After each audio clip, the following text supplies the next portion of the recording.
In the 1800s, a storm was a-brewing. A conflict between North and South. A generation-defining event. The Civil War.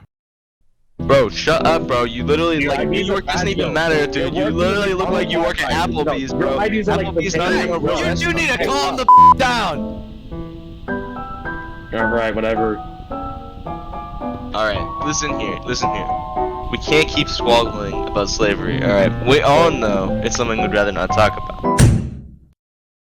We need to find a compromise. Maybe even a compromise of 1850. Anyways, we've had enough last couple fights over these bills proposed by Senator Clay. Wait. Let's back up a minute. So, it's the 1840s. America just won the war against Mexico. Now, there's a bunch of open land here, and here, and also there. See, that's great for the country as a whole, but really problematic for the North and South individually. You see, the South wants to see slavery expand westward, and they think that if they do, they'll be able to keep their free labor. Meanwhile, the North wants to see the end of the spread of slavery since it threatens civil rights. And since there's a ton of land now, we gotta decide what wins and losses both sides should receive. Cowdown is right. We need an immediate compromise. Let's work together and pass a bunch of bills. We got some ready, old sport.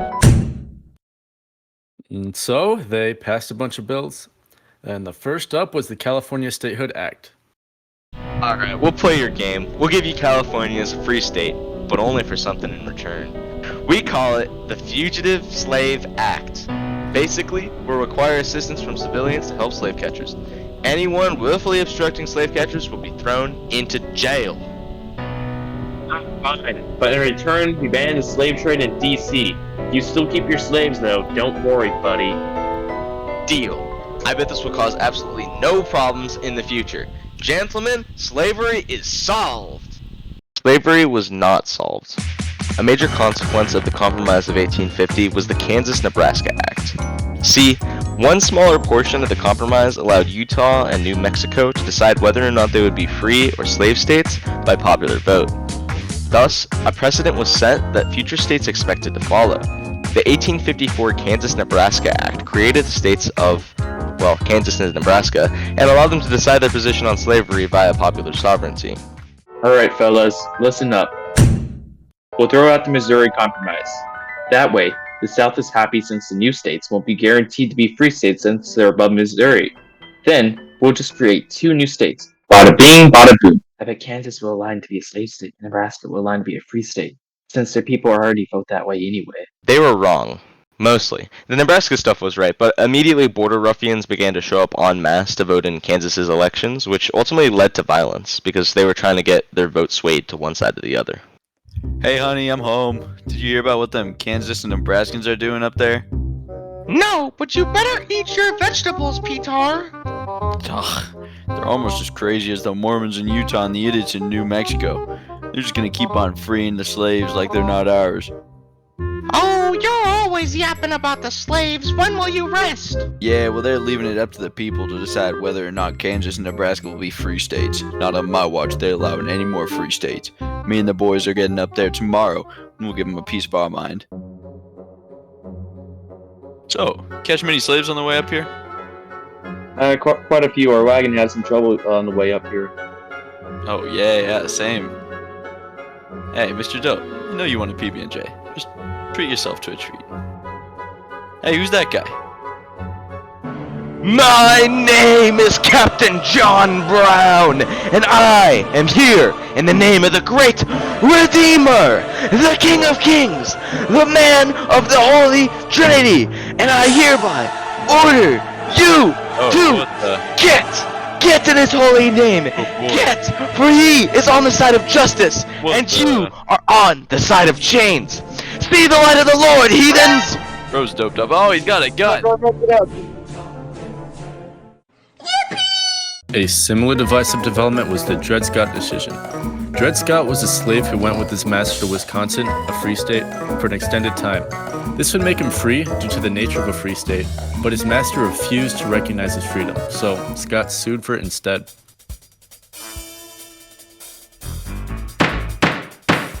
Order in the court!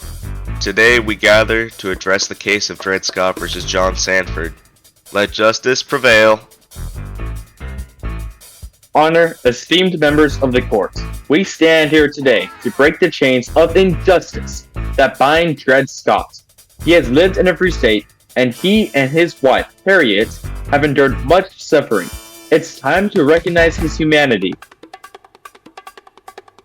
Your Honor, this case is clear. Dred Scott is property, not a citizen. The Constitution supports the rights of property owners. How can we reconcile the notion of freedom with property rights? The Constitution protects the rights of slaveholders to their property. Your Honor, we believe in the promise of a nation founded on the principles of freedom.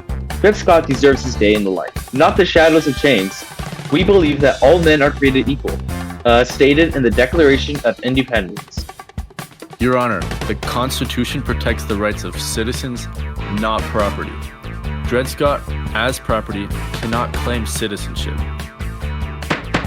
The court rules that Dred Scott, as a person of African descent, cannot be considered a citizen and has no standing to sue in federal court. Further, Congress lacks the power to regulate slavery in the territories, thus the Missouri Compromise is unconstitutional. Dred Scott, though he has stepped on free soil, cannot be considered a citizen under the current interpretation of the law. That is all. Scott did not win his freedom by law. The impact of the Dred Scott case outraged abolitionists who saw it as an absolute win for slavery and guaranteed its spread throughout the nation since it broke the agreements made in the Missouri Compromise. Proving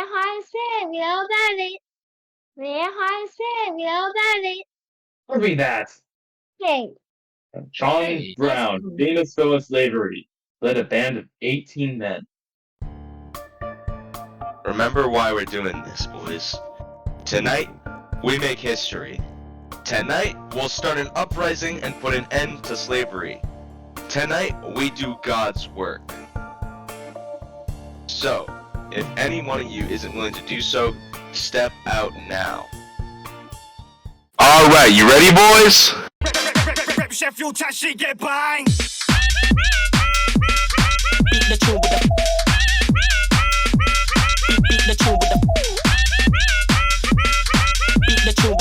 They're not joining us. Oh shoot, I think the local militia's coming. Plan B, run in the firehouse, come on. Alright, I need somebody short to go in there. Commander, I devote my life to you.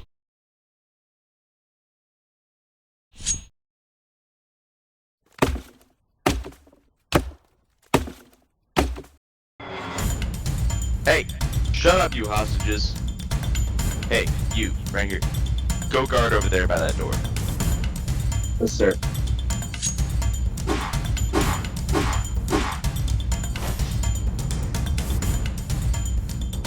Die! What are you? I'm the hand of God. John Brown, sent us to bed. What time? Let's see. Now, if it is deemed necessary that I should forfeit my life for the furtherance of the ends of justice, and mingle my blood further with the blood of my children, and with the blood of millions in this slave country, whose rights are disregarded by wicked, cruel, and unjust enactments, I submit, so let it be done. Brown's death signified a turning point in American history. Southerners began to see the glorification of Brown as a sign of Northern aggression. Soon, they would secede from the Union in an attempt to create their own nation. Oh no, hopefully this doesn't start a war. John Brown's body lies a mouldering in the grave. John Brown's body lies a mouldering in the grave. John Brown's body lies a mouldering in the grave, but his soul goes marching on. Peter!